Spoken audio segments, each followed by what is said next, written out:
What's up, everybody? My name is Jamie. This is the Blades and EDC channel, and today I'm going to be doing a disassembly of the Petrified Fish Scholar. So far this knife has been absolutely fantastic. It's become one of my favorites very quickly, not just because it's one of my newest knives.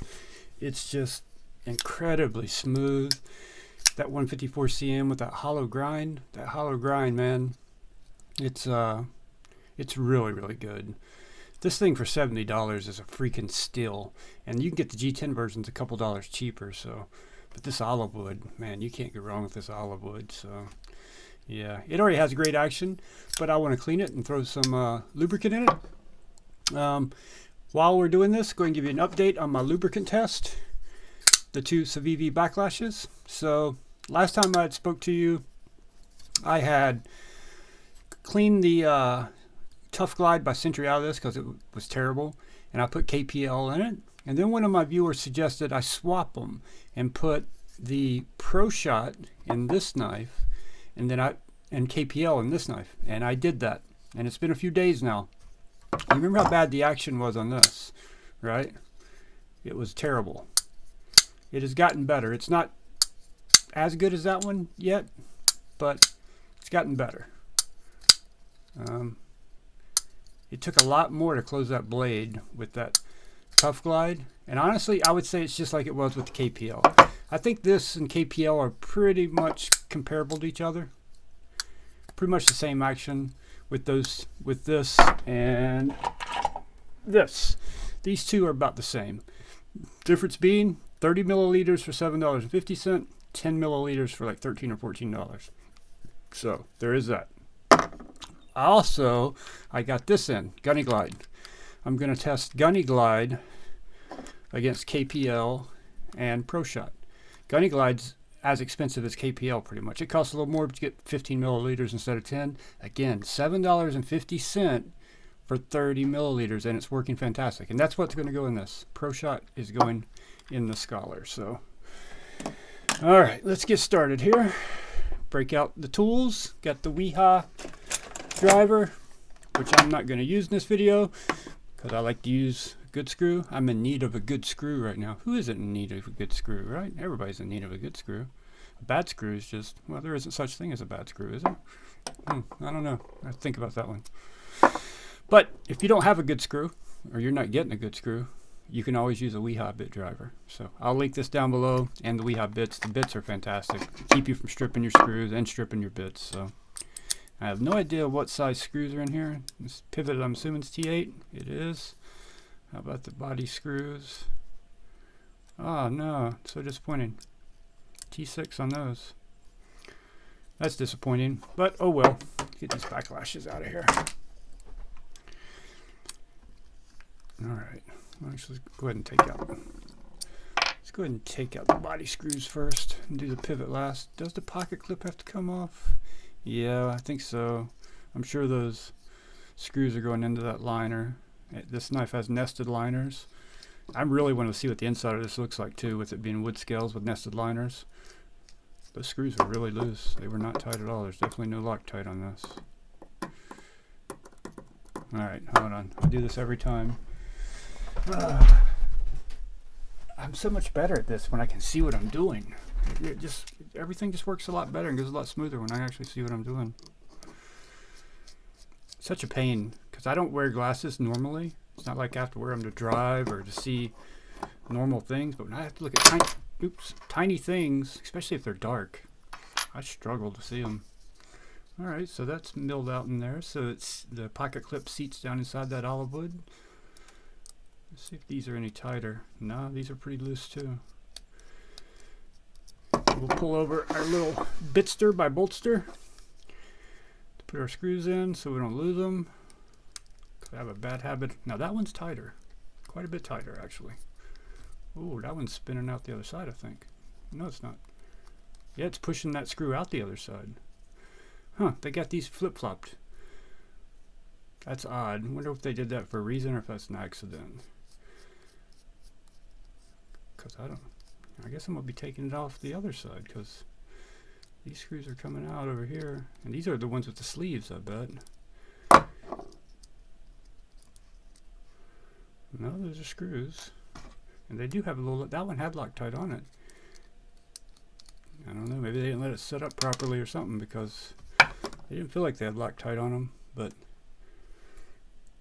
there is something on there. So, I guess we'll be, but now see, I gotta take this side off. We will be putting this back together in a way to where we can just take one side off. Not have to disassemble both sides. Alright. Yeah, so this side had the sleeves. Can I reverse that is my question. Probably could. I don't see why I couldn't. It would make much more sense for the sleeves to be on the other side. To me, anyway. But let's actually let's go ahead and pull that. I can't get that liner out because of that. That's okay. I'm gonna leave it in there and look at the other side. Right. Definitely got some lube in there. She's pretty dirty. She's a dirty girl. Look at that. Lots of lube in there. Let's put some. I don't want to get this all over this beautiful walnut I made. Set them on there. Stop pins falling out. Let's sit it up there.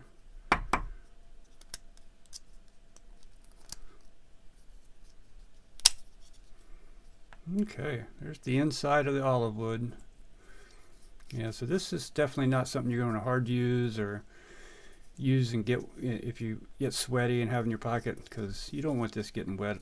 You know, gets a little wet, it's fine, you wipe it off, but you don't want it getting wet on a regular basis or consistently.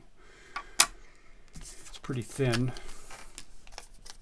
But you know, I'm not real familiar with olive wood. I do carpentry, so I'm familiar with lots of woods. You know, walnut, maple, oak, poplar. Use all kinds of wood, cedar. But I don't use a whole lot of, never used olive wood on anything. I'm not even sure. Yeah, I need to read up on olive wood and see what its capabilities are. You see here they've recessed inside the liner for the bearings to sit in there. I'm just using an alcohol swab here, and you can see this one's pretty dirty. This blade's really dirty, or at the pivot anyway, it's really dirty.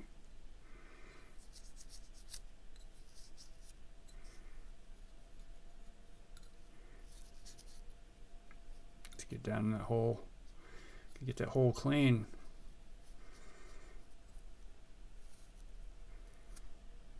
Yeah, this is a dirty one for sure. Here lately I've been doing a lot of sin cut knives,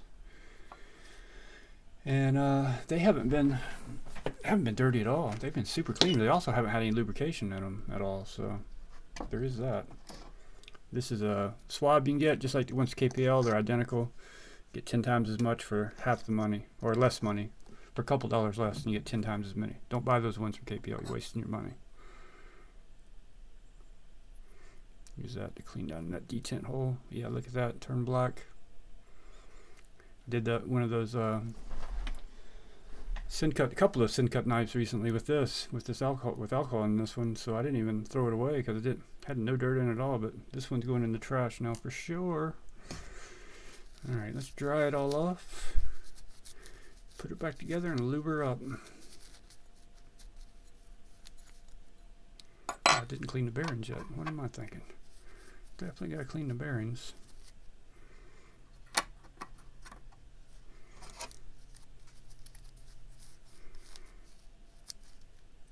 Alright. Where's my swab? Actually, I'm going to use a new swab. That swab's so dirty, I don't want to clean the bearings with it. I'm going to use a new one. Alright. I got to clean the pivot still also.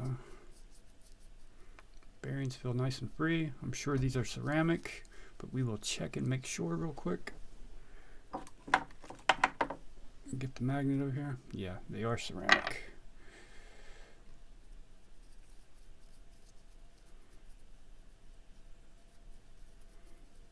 Alright.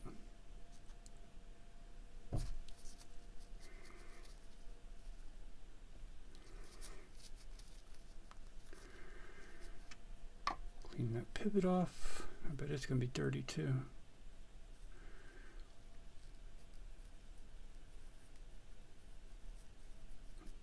Actually, it wasn't too bad. Alright, and we do have a D-shaped pivot here, as you can see. Hopefully that'll show up on camera. I don't think it matters on this side. Yeah, it does. The D faces that way, or the flat edge faces that way. So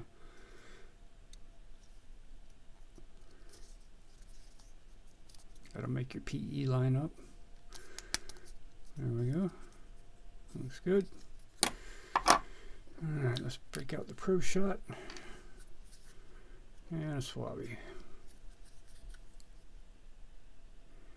You really don't need these swabs, but this is where they come in super handy. You can control the lubrication that comes out and how much you end up on, on everything. You don't, because you don't want a bunch of it on your knife. You just want a coating on everything. Put too much in there, it's just going to cause crap to stick to it, and you have bad action after a short period of time. So definitely just want to coat everything.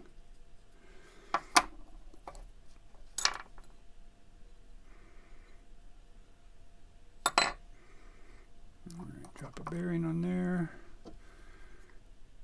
Yeah, this 30 milliliter bottle, this Pro Shot will last me probably forever. I'll probably never have to buy another bottle of lubricant because you need very little.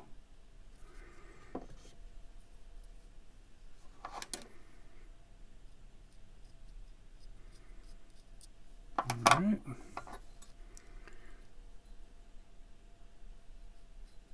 can see that bearing track right digging into that blade there, forming a track on it. See it?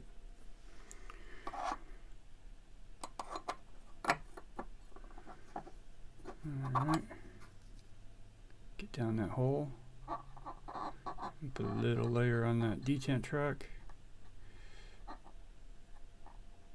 Put a little tiny bit on the detent ball. Actually, I need to clean that. I can see gunk on that. I never wiped that off. This thing was pretty dirty and still had fantastic action, so that makes me hopeful that this is going to make it even better.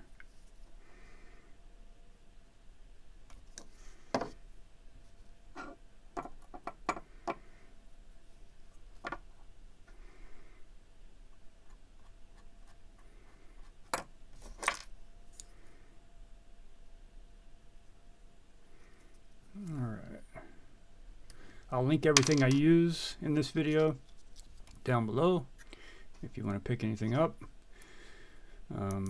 Helps the channel a little bit. Doesn't do very much, but every little bit helps. So if you need to pick up any of this stuff, use that link below and a few pennies will come this way.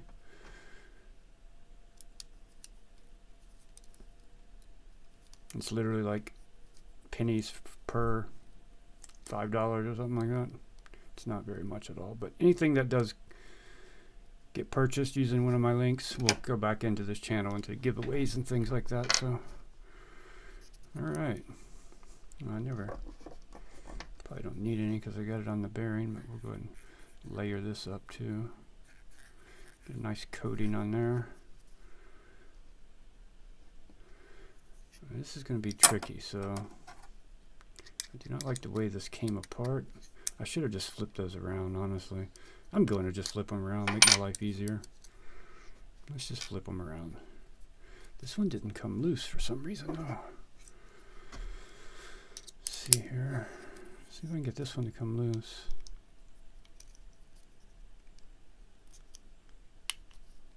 No, it's just spinning. Well, that's fine. We'll leave one on one side and one on the other side, and that'll still make our life a lot easier. Put one there. Unfortunately, that means I gotta put a screw in over here.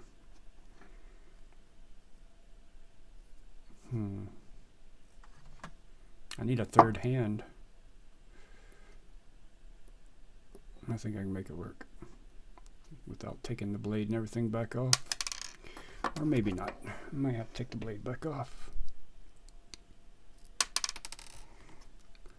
Alright, good screw. Come to the rescue. the magnet in the good screw is stronger. Actually, these are titanium screws, I think. Yeah, these are not magnetic screws. That's the problem.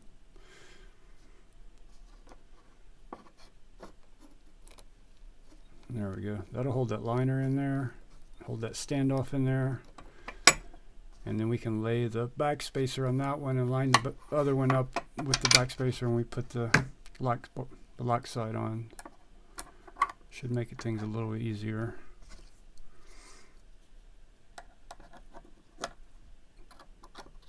Oh, we better put our stop pin in there. What do you think? Might come in handy down the road. Can't see anything. Camera's blocking my vision.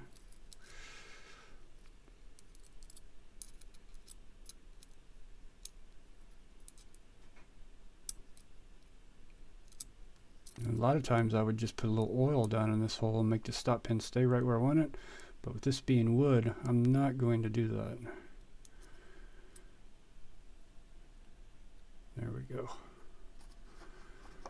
The oil being down in the hole will make that give some suction to that stop pin and keep it right where you want it. All right.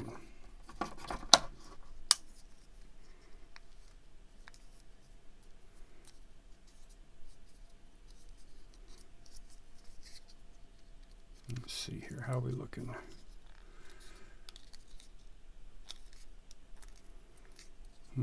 Maybe I can't flip that around.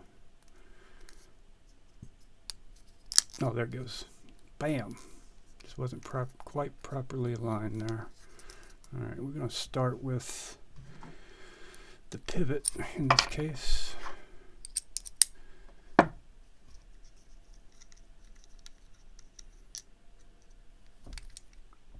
So titanium hardware too, not just the backspacer and the pocket clip. The screws are titanium in this thing. I'm telling you, man, $70 and 154 cm with a hollow grind. Hard to argue with this one. This thing is so good. Actually, let's just leave that there. Put this one in this one instead of swapping back and forth.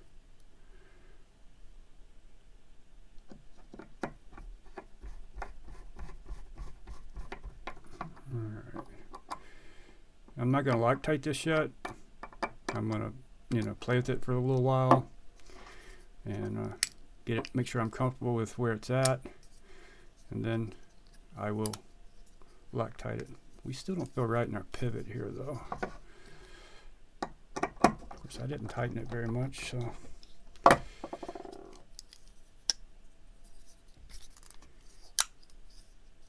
good lock up. Dead centered.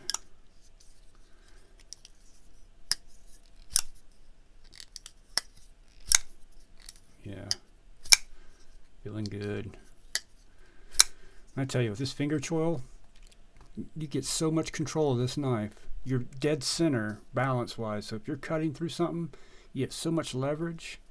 Back here, you feels good too, but when you come up here, so much leverage with this knife. And with that hollow grind, man, this thing gets to cardboard like magic.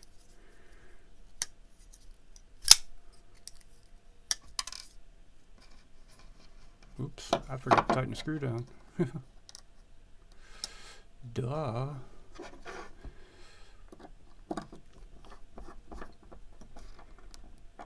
I didn't really make sure any of these were completely tight yet. Get the pivot right first. That one's tight. Tight. Still dead centered.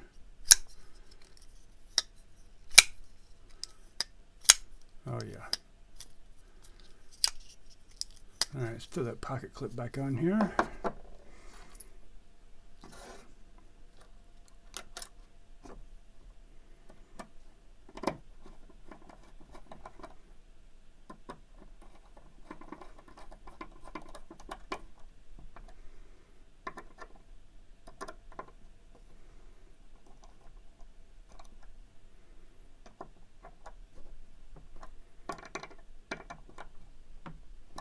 There we go. We are back together. Feeling good. Feeling really good. Yeah, beautiful knife. Beautiful knife. It's a fingerprint magnet though. That's the only downside to it, is it is a fingerprint magnet, but I'm cool with that. I can deal with fingerprint magnet for everything else you're getting with this thing. It's fantastic. Alright guys, that's going to do it. I will link everything in this video down below. And yeah, if you have any questions, leave it in the comment section. And I appreciate all you guys watching. And if you have been paying attention, you know there was an Easter egg dropped recently. So that will be handled Tuesday or Wednesday. That Easter egg will be dealt with. And somebody will win. So I'm gonna say where the Easter egg is, in case somebody's watching this and you don't know. You're gonna have to go find it. You got to put in a little effort to find the Easter egg. So, all right, guys, thank you so much, and I'll see you on the next one.